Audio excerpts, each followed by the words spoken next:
Não é o bastante ver que um jardim é bonito, sem ter que acreditar também que há fadas escondidas nele? Douglas Adams.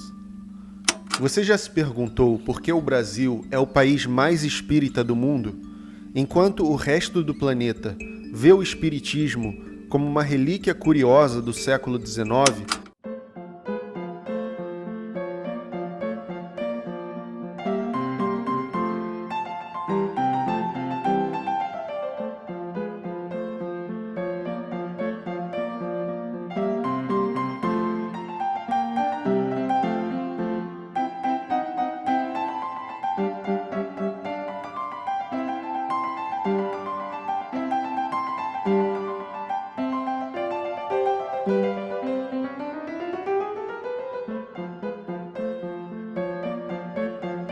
Aqui, ele se tornou uma doutrina respeitada, frequentada tanto por engenheiros aposentados que se acham intelectuais, quanto por juízes e médicos secretamente supersticiosos. Apesar de não ter pastores gritando na TV e até parecer inteligente para quem não tem repertório verdadeiro, o espiritismo usa uma receita de culpa e hierarquia espiritual que é tão aprisionadora quanto qualquer seita americana. Vou mostrar como Allan Kardec, um homem repleto de preconceitos ordinários do século XIX, entre os quais, conforme veremos, o racismo, tentou cientificar o sobrenatural, e como o Brasil transformou isso em um dos maiores negócios editoriais e emocionais da história. Fique comigo até o final do vídeo e prepare-se. Vamos abrir a caixa preta do além.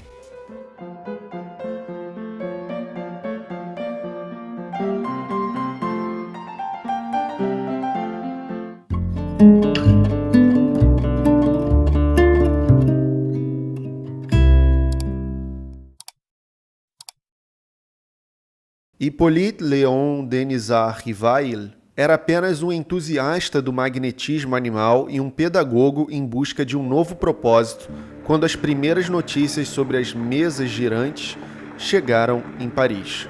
Ele não era um cientista de laboratório, como a propaganda espírita costuma sugerir. Ele era um seguidor das teorias de Franz Mesmer, uma pseudociência da época que acreditava em fluidos invisíveis que curavam doenças. Por isso, quando ele viu mesas se mexendo, ele não aplicou o método científico para descobrir o truque. Ele aplicou suas crenças prévias para justificar o sobrenatural. Rivail estava no lugar certo e na hora certa para transformar o entretenimento de prestidigitadores em uma doutrina estruturada. Ele pegou o caos das sessões mediúnicas e deu a ele a única coisa que faltava para virar uma religião de massas, uma justificativa moral e intelectual. A primeira grande obra da doutrina foi O Livro dos Espíritos, publicado em 18 de abril de 1857. Caramba, eu acabei de ler aqui uma dedicatória na frente do meu Livro dos Espíritos, né, aqui na contracapa, que a minha mãe escreveu que ela recebeu esse exemplar do meu avô quando eu estava no UTI, no CTI. Na verdade, eu tive um problema de saúde bem quando eu nasci, recém-nascido, e não tinha certeza de que eu ia sobreviver. Então era um momento de muita aflição. E aí o meu avô deu esse exemplar para minha mãe, porque o meu avô era um entusiasta do espiritismo, né, o pai do meu pai. Foi uma fonte de conforto, né? E isso me faz lembrar o quanto que em momentos de grande aflição para familiares, entes queridos, a religião e doutrinas como o espiritismo trazem esse acalento, que é o que para mim está por trás do sucesso desses sistemas, digamos assim. E que tem um lado positivo aí, né? Tem um lado positivo de relatos que eu já vi de pessoas religiosas que foram salvas, digamos assim, do suicídio ou da depressão profunda por causa de práticas constantes em grupos religiosos ou em centros espíritas. Então eu só quero deixar claro que eu reconheço que há esse lado também. A questão é que nesse canal e na minha vida em geral, eu me importo muito com o que é verdadeiro. Eu sempre fui alguém que quer a verdade, que não aceita meia conversa, sabe? Então eu não quero só algo que seja confortável, eu quero algo que eu não tenha que eu possa não ter dúvidas, eu quero que seja o mais plausível de ser verdadeiro possível. Então é isso que eu tento oferecer para vocês. Mas não se engane pela aura de revelação divina que cercou o lançamento. Revile não recebeu o texto pronto de uma inteligência superior. Ele atuou como um editor de antologia. Ele reuniu cadernos de diversas sessões mediúnicas, selecionou as respostas que faziam sentido dentro de sua visão de mundo e descartou as contradições. O livro continha 501 perguntas e respostas que depois foram expandidas para mais de 1000.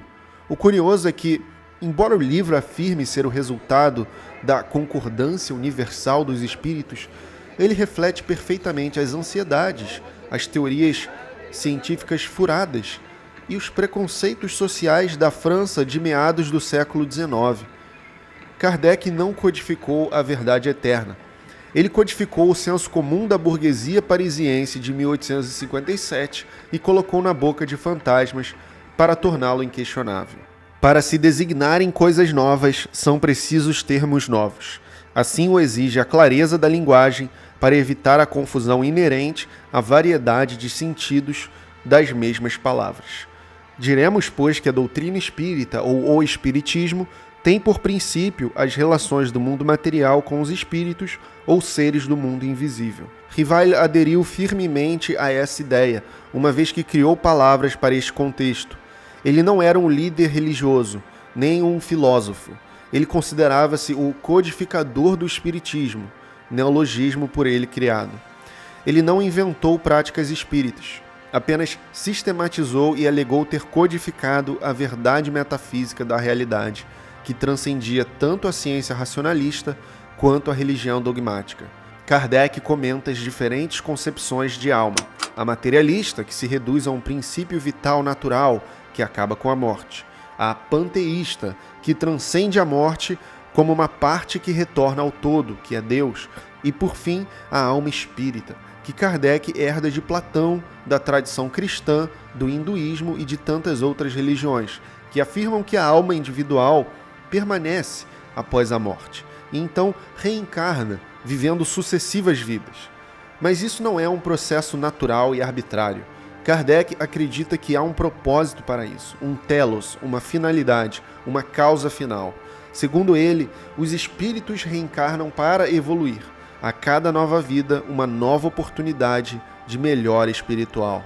Todos se melhoram passando pelos diferentes graus da hierarquia espírita. Esta melhora se efetua por meio da encarnação, que é imposta a uns como expiação, a outros como missão. A vida material é uma prova que lhes cumpre sofrer repetidamente, até que hajam atingido a absoluta perfeição moral. Deixando o corpo, a alma volve ao mundo dos espíritos, de onde saíra, para passar por nova existência material, após um lapso de tempo mais ou menos longo, durante o qual permanece em estado de espírito errante. Tendo o espírito que passar por muitas encarnações, segue-se que todos nós temos tido muitas existências e que teremos ainda outras, mais ou menos aperfeiçoadas, quer na Terra, quer em outros mundos. A encarnação dos espíritos se dá sempre na espécie humana. Seria erro acreditar-se que a alma ou espírito possa encarnar no corpo de um animal. As diferentes existências corpóreas do espírito são sempre progressivas e nunca regressivas, mas a rapidez do seu progresso depende dos esforços que faça para chegar à perfeição. O homem de bem é a encarnação de um bom espírito, o homem perverso a de um espírito impuro. Veremos o que ele entende mais à frente por bom espírito e espírito impuro. Um grande erro que ele comete é equivocar-se quanto ao sentido do evolucionismo de Darwin. Se ele realmente tivesse entendido a evolução, ele compreenderia que não há um telos, uma finalidade de aperfeiçoamento. São mutações genéticas arbitrárias que acabam sobrevivendo por serem mais adaptadas ao ambiente em que os seres estão. Não é que eles sejam mais fortes ou perfeitos, é em grande medida por acaso. O fato do ser humano ter capacidade para a moral tem a ver com seu cérebro maior e sua capacidade para pensamento abstrato e linguagem complexa. E isso foi um acaso evolutivo. A diferença entre a inteligência do Homo sapiens e de outros animais é de grau. Kardec não compreendeu isso, reproduziu aquela antiga fronteira cristã entre homem e natureza, cultura e biologia. Quem acompanha o canal sabe que a minha busca na filosofia sempre passa por entender os fundamentos por trás das nossas ações. Mas hoje eu quero fazer um convite para você, para nós irmos juntos além do que fazemos aqui no canal. Estão abertas as inscrições para o meu primeiro curso em uma universidade. O curso Ética, Origens, Fundamentos e Aplicações na PUC-Rio vai de 5 de maio a 21 de julho de 2026, ocorrendo sempre às terças-feiras, das 19 às 21 horas. O objetivo é oferecer uma introdução sólida à ética filosófica com uma abordagem histórica e expositiva que percorre o pensamento ocidental. Nós vamos construir um repertório plural, unindo as tradições continental e analítica. Vamos investigar desde as virtudes em Sócrates e Aristóteles, passando pelos imperativos de Kant, até chegarmos a pensadores contemporâneos como G. Moore, Peter Singer e Marcus Gabriel. Exploraremos as 3 grandes áreas da disciplina: a metaética, onde questionamos se o conhecimento moral é possível, a ética normativa, comparando a deontologia com a ética das virtudes e o consequencialismo, e a ética aplicada. Mas por que estudar isso agora? Eu acho que estudar ética é importante para todo ser humano. É com ela que você consegue viver de uma maneira refletida.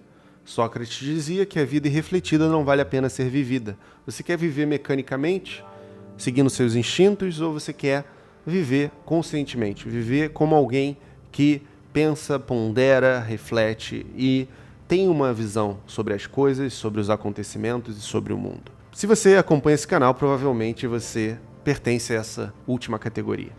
Então, esse curso busca te introduzir aos maiores pensadores sobre a ética de toda a história do pensamento. Quem sabe, no final dele, você vai ter um repertório verdadeiro para você poder caminhar na sua vida com boas decisões e bons exemplos para outras pessoas. Além de, é claro, ter toda uma fundamentação teórica e acadêmica para os seus estudos, para a sua vida profissional e para a sua experiência, né? Porque filosofia é uma coisa que não se submete a um fim, é uma atividade, é um exercício, é algo que justifica a si próprio. E é claro que eu não posso deixar de dizer que fazendo esse curso você também vai ter as 22 horas para você usar nos requisitos da sua faculdade como atividade extra, assim como você vai ter o certificado da PUC-Rio, que tem bastante peso. Mas o mais bacana é que você vai estudar direto comigo. Não por vídeos do YouTube, que você não pode interrogar, não tem um diálogo como numa sala virtual, que vai ser o caso do curso. Então eu te espero lá. Organiza o seu calendário e vem estudar comigo. Foi em 1857 que o jovem Rievail ouviu falar pela primeira vez do fenômeno das mesas girantes, bastante difundido à época através do seu amigo Fortier, um famoso magnetizador, mas sem dar muita atenção ao relato naquele momento, atribuindo somente ao chamado magnetismo animal, do qual era estudioso. Mas com o tempo, ele ficaria mais e mais obcecado pelo assunto, a ponto de erigir toda uma doutrina a partir dele, conforme escreve na mesma introdução do Livro dos Espíritos. O primeiro fato observado foi o da movimentação de objetos diversos. Designaram-no vulgarmente pelo nome de mesas girantes. Este fenômeno, que parece ter sido notado primeiramente na América, ou melhor, que se repetiu nesse país, porquanto a história prova que ele remonta à mais alta antiguidade, se produziu rodeado de circunstâncias estranhas, tais como ruídos insólitos, pancadas sem nenhuma causa ostensiva. Em seguida, propagou-se rapidamente pela Europa e pelas outras partes do mundo. A princípio, quase que só encontrou incredulidade, porém, ao cabo de pouco tempo, a multiplicidade das experiências não mais permitiu lhe pusessem em dúvida a realidade. É a partir daqui que as coisas ficam realmente estranhas. Ele afirmou nesse trecho que esse fenômeno paranormal se manifesta desde tempos antigos e que, na sua época, tornara-se impossível de negar.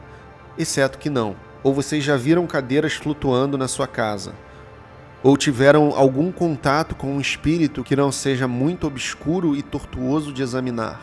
Se a realidade fosse como o Kardec sugere, os espíritos no mínimo seriam mais eficazes em sua comunicação com os humanos. mas o que vemos é o oposto na realidade. Sempre que esses encontros supostamente acontecem, é por meio de sonhos, visões e situações que dependem apenas do testemunho do médium.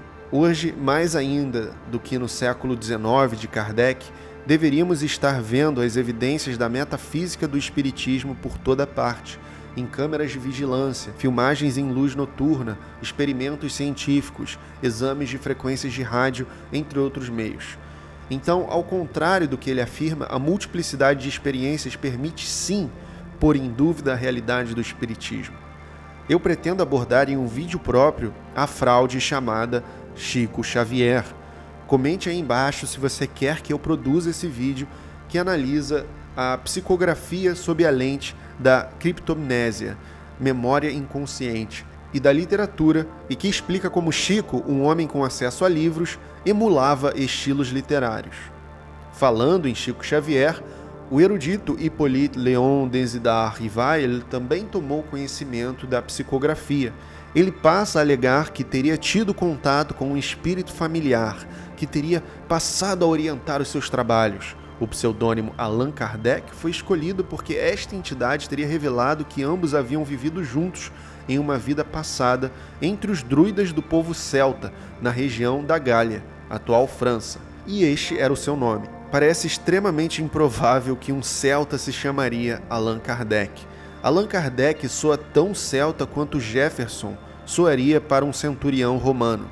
Os nomes gauleses, celtas continentais, que conhecemos por meio de inscrições e registros romanos, como os de Júlio César, seguiam estruturas linguísticas muito específicas, geralmente baseadas em sufixos, como rix, rei, maros, grande, ou genos, nascido de.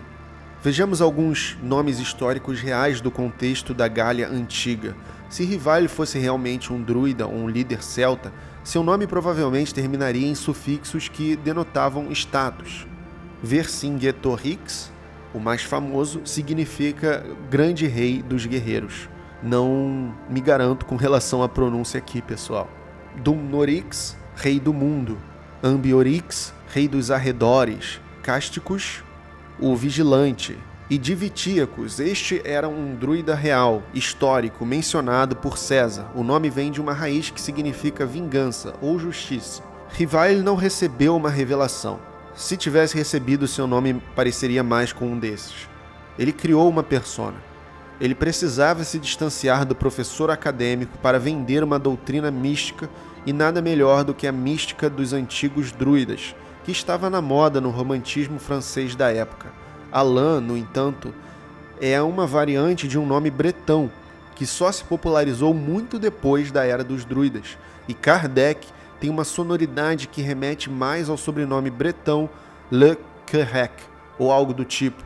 O Allan Kardec é, na verdade, o primeiro grande personagem de uma ficção que o Brasil comprou como ciência. Mas para entender como Allan Kardec começou sua codificação, precisamos viajar até 1848.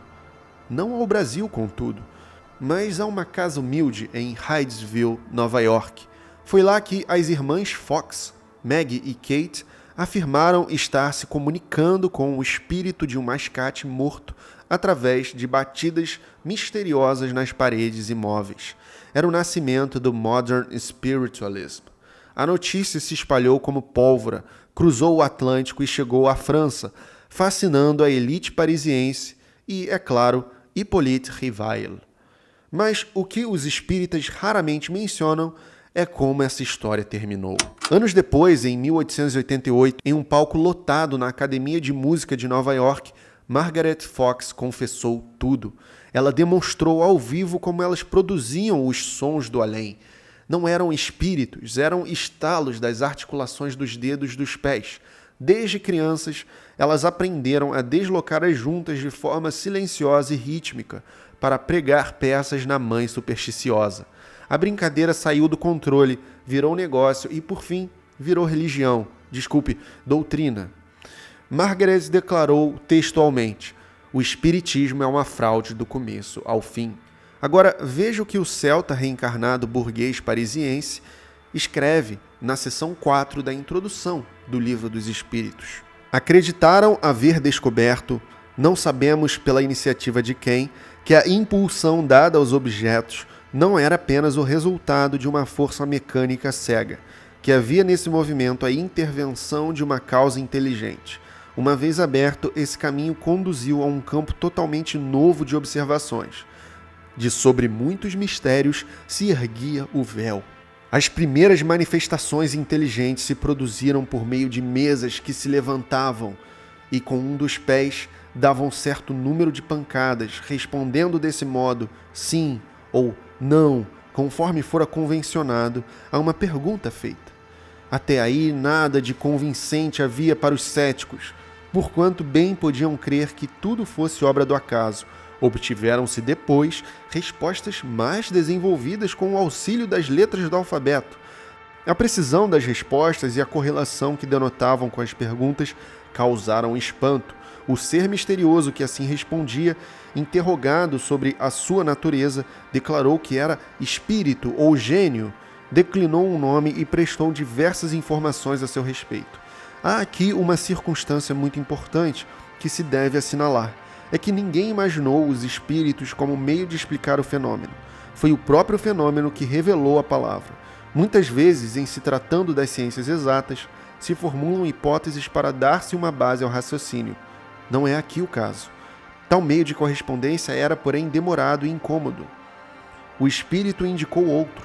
Foi um desses seres invisíveis quem aconselhou a adaptação de um lápis a uma cesta ou a outro objeto, colocada em cima de uma folha de papel. A cesta é posta em movimento pela mesma potência oculta que move as mesas, mas em vez de um simples movimento regular, o lápis traça por si mesmo caracteres formando palavras, frases, dissertações de muitas páginas sobre as mais altas questões de filosofia, de moral, de metafísica, de psicologia, etc., e com tanta rapidez quanto se escrevesse com a mão. A cesta ou a prancheta só podem ser postas em movimento debaixo da influência de certas pessoas dotadas, para isso, de um poder especial, as quais se designam pelo nome de médiuns, isto é, meios ou intermediários entre os espíritos e os homens. As condições que dão esse poder resultam de causas ao mesmo tempo físicas e morais, ainda imperfeitamente conhecidas, porquanto há médiuns de todas as idades, de ambos os sexos e em todos os graus de desenvolvimento intelectual. É, todavia, uma faculdade que se desenvolve pelo exercício. Isso não é conveniente demais? Inúmeras pessoas passaram a afirmar-se médiums, apoiando-se em experiências subjetivas para alimentar o próprio ego. As pessoas querem se sentir especiais, e elas querem conforto, propósito. Reparem, quase todo espírita acha que é médium. Como funciona essa causação do imaterial com o material?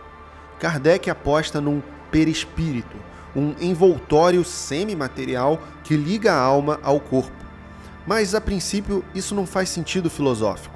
Se o espírito é de uma substância distinta da matéria, não faz sentido falar em uma entidade semimaterial. Ou é material ou não é. Um dos maiores problemas da filosofia moderna decorre precisamente disso, o problema da interação mente-corpo, inaugurado por René Descartes. Para Kardec, contudo, de alguma forma o espírito é diferente de algo abstrato e imaterial como filósofos concebiam, podendo fazer-se tangível como a matéria, como se a vida fosse um filme dirigido por James Wan. Já deve ter ficado claro aos espectadores mais atentos que essas hipóteses kardecistas são muito pouco parcimoniosas, e a parcimônia é o baluarte da boa ciência. Veja essa passagem no final da seção 5 da introdução.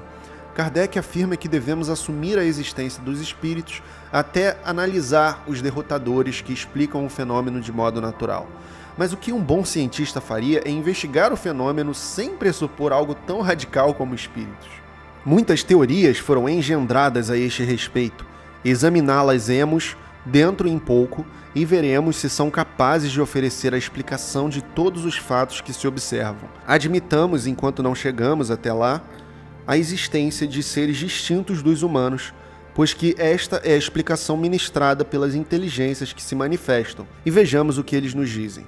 E um pouco antes, ele escreve: Em certos casos, as respostas revelam tal cunho de sabedoria, de profundeza e de oportunidade, exprimem pensamentos tão elevados, tão sublimes, que não podem emanar senão de uma inteligência superior impregnada da mais pura moralidade.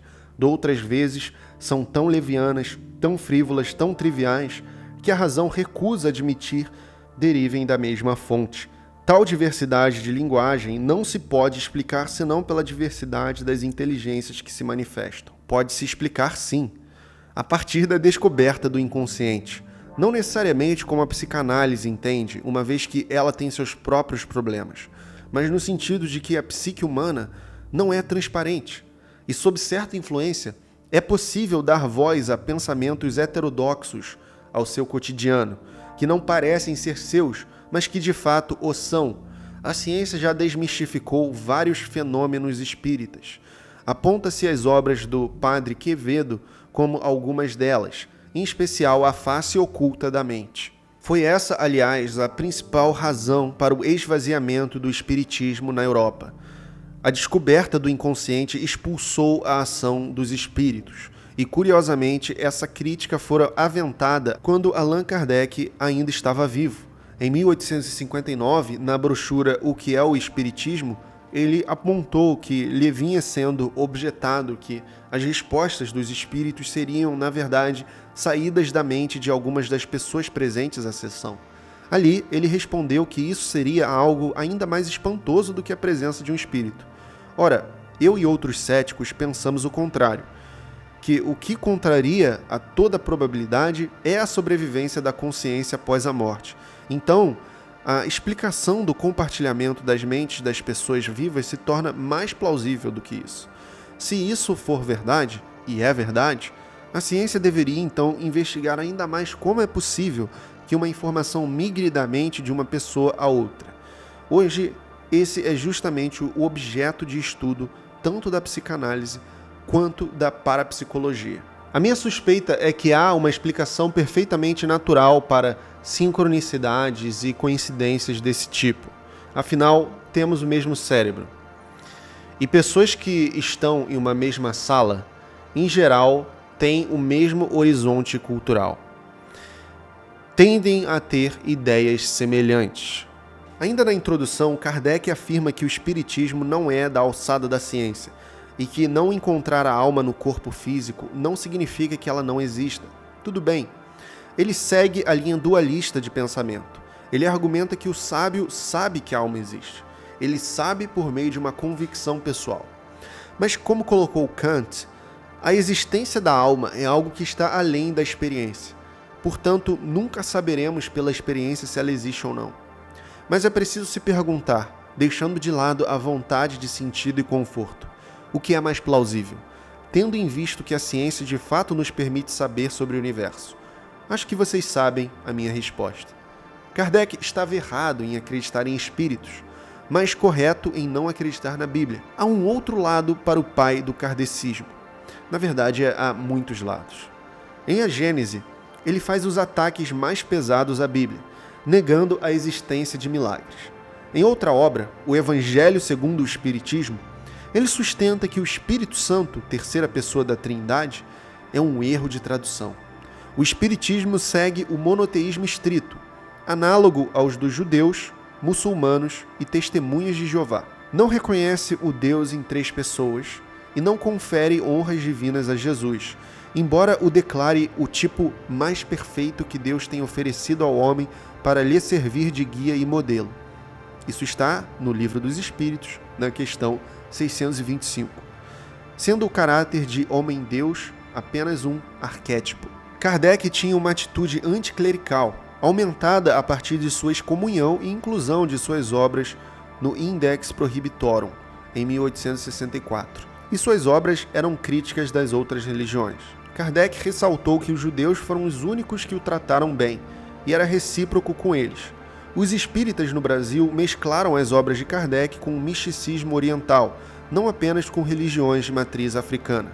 Houve inspiração na cultura indiana, e eles assimilaram parte da obra de Rustem, que era um rival do próprio Kardec, e criaram essa coisa que está por aí com o rótulo de espiritismo hoje. Nos centros espíritas, há a promoção de práticas religiosas que Kardec não praticava. Pode-se dizer que os espíritas brasileiros são uma caricatura do kardecismo originário, que, por sua vez, é uma doutrina inflada das fantasias de um erudito que cansara de ser racional e se entregou, com uma hiperconfiança em hipóteses frágeis, ao desejo de propósito e conforto. Na Europa, o espiritismo perdeu o encanto logo no início do século XX e está tecnicamente morto. No Brasil, o Frankenstein teológico vago e supersticioso persiste. Você deve estar se perguntando por que o espiritismo, tão desacreditado mundo afora, fez tanto sucesso no Brasil. O espiritismo kardecista encontra solo fértil aqui no Brasil porque a nossa matriz cultural nunca foi eminentemente racionalista, sempre foi mais emotiva, e isso desemboca em uma visão religiosa mais mágica.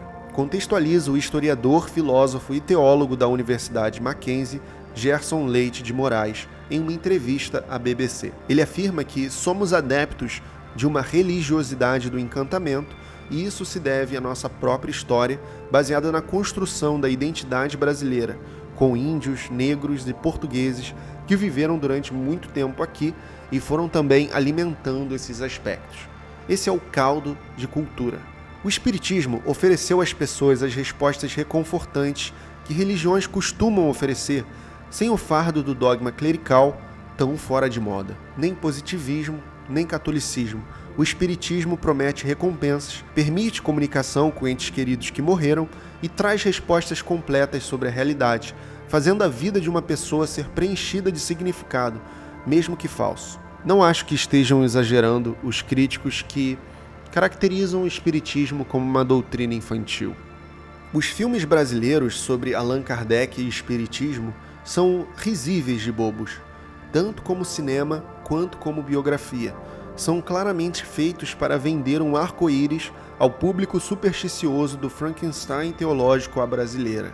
Mas há ainda um lado sombrio de todo esse verniz colorido. No Espiritismo, nada é por acaso. Se você nasceu em extrema pobreza, com uma deficiência incapacitante ou foi vítima de uma tragédia brutal, a explicação é sempre a mesma. Você está colhendo o que plantou. A culpa é sua. Na visão de Kardec, o sofrimento atual é a quitação de uma dívida de uma vida passada. À primeira vista, isso parece dar sentido à dor, mas olhem com cuidado para a implicação política e social disso.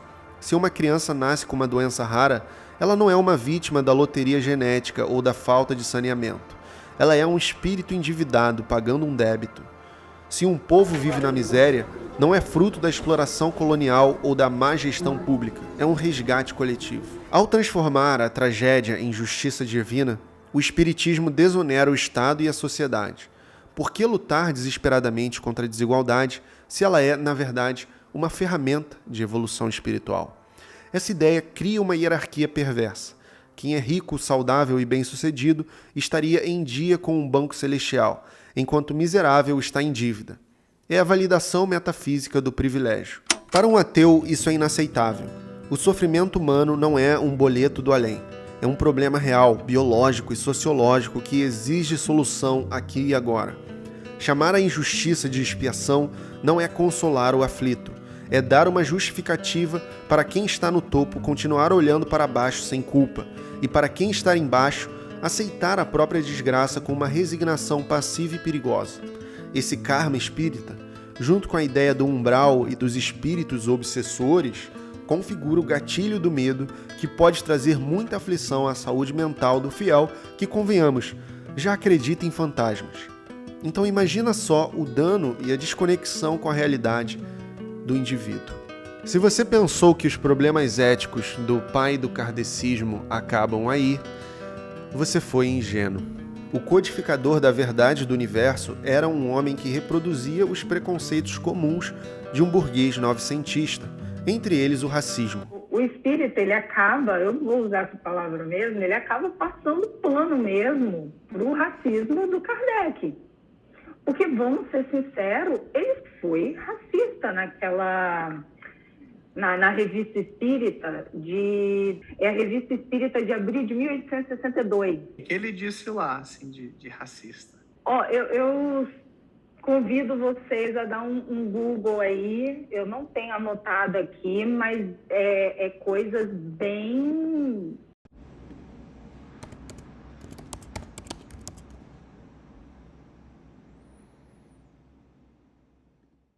Assim como organização física, os negros são sempre os mesmos. Como espíritos, trata-se sem dúvida de uma raça inferior. Isto é, primitiva. São verdadeiras crianças às quais muito pouco se pode ensinar.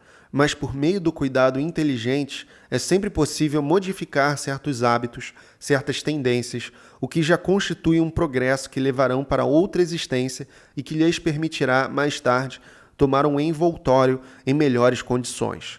Trabalhando em sua melhoria, trabalha-se menos pelo seu presente que pelo seu futuro, e por pouco que se ganhe, para eles é sempre uma aquisição. Cada progresso é um passo à frente, facilitando novos progressos. Allan Kardec, Perfectibilidade da Raça Negra, Revista Espírita, abril de 1862. Um texto que fica mais deplorável a cada linha. Essa é a ética que o codificador está recebendo dos espíritos elevados? E o kardecismo afirma prover à humanidade a sabedoria para a evolução moral? Que piada de mau gosto! A doutrina criada por um homem do século XIX, para quem era verdade que negros eram de uma raça inferior, não tem legitimidade alguma. Poderíamos até argumentar que sozinha essa declaração nefasta já faz todo o edifício espírita desmoronar. Aqui a falsidade da doutrina fica mais clara que um ectoplasma. Diferente de um cientista que vai ao laboratório, Kardec fazia ciência de gabinete. Ele recebia cartas de médiuns, filtrava o que batia com as suas próprias ideias morais e descartava o resto. Isso não é método científico, é viés de confirmação. A maioria dos médiuns não são picaretas, são pessoas que acreditam que têm dons paranormais, mas que na verdade apenas desenvolveram um conjunto de habilidades de psicologia e retórica. Nossas crenças não são passivas. Se um adivinho oferece uma declaração ambígua para alguém que quer encontrar significado, a pessoa vai focar apenas na parte que o adivinho acerta e ignorar todas as que ele erra. É assim que as cartas psicografadas do além de centros espíritas fazem sucesso. É muito fácil ver uma declaração vaga como acerto, especialmente se é o que você queria ouvir. Por exemplo, alguém disse que tá tudo bem e que você não deve se culpar tanto. Eu tô recebendo que, nossa, você tá passando por uma situação muito difícil que ninguém compreende. Calma, eu tô recebendo a informação de que algo drástico aconteceu há poucos anos, não foi? Para o psicólogo, ex-mágico e estudioso de paranormalidade Richard Wiseman, você pode dar a impressão de ter dons espirituais com os seguintes ingredientes: bajulação, leitura fria, o que acabei de exemplificar, comentários ambíguos, declarações vagas, previsão do provável, caso não funcione, ampliação da declaração, transferência do problema ou alegação de que era apenas metáfora. Leia o livro Paranormalidade, Por que Vemos o que Não Existe, de Wiseman, para entender a fundo os efeitos dessa combinação de truques. O trecho a seguir ensina como fazer dos limões paranormais uma limonada. Nessas circunstâncias, os videntes têm várias saídas para ajudá-los a se esquivar do fracasso absoluto. Talvez a mais comum envolva ampliar uma declaração que tenha sido rejeitada como incorreta. Por exemplo, posso sentir alguém chamado Jean. Pode ser transformado em, bem, se não for Jean, talvez Joan. Talvez até um Jack, mas certamente um nome começando com a letra J. Ou algo que soe como um J, como um G, talvez Gerson ou Giovanni. Há também a estratégia de transferir para outra pessoa o problema, pedindo a ela para pensar mais, ou dizer-lhe que ela conseguirá achar a resposta se perguntar a outros membros da família após a leitura. Depois disso vem a velha fraude do "eu estava falando metaforicamente". Vocês acharam que era isso que o espírito estava dizendo? Não. Isso era uma metáfora. Pessoal. Peraí, você não está entendendo? Bom, reflita sobre a sessão, eu tenho certeza que você vai encontrar a resposta. Você tem que pensar mais a fundo. Chegamos ao fim da nossa jornada pelo invisível e, como eu sempre falo, a construção do repertório é o único antídoto contra seitas e doutrinas espirituais perigosas e falsas. Deixe um comentário se você já foi espírita e se libertou. pois assim poderá ajudar outras pessoas. E considere se matricular no meu curso síncrono de ética pela PUC-Rio se você se interessou pelo programa, clicando no primeiro link da descrição para mais informações.